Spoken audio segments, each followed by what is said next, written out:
How to add guests in Notion. This is super useful when you want someone to see your page or help you work on something without giving them full access to your whole workspace. It's quick, it's clean, and it makes collaboration way easier. Let me show you how you can do it. So firstly, open your Notion. I'm currently using Notion on desktop, but it works same for browser, mobile, or if you are on computer.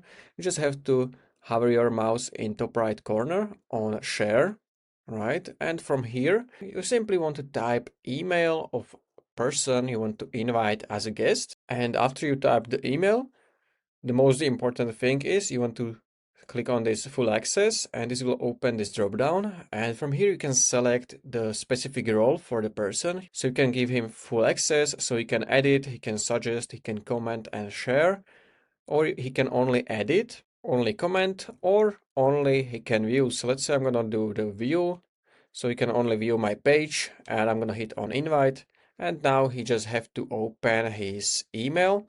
So invite sent to his email address. From his email, he can join to your Notion. So this was a quick video how you can add guests in a Notion. If you found this video helpful, consider subscribing for more tutorials like this one.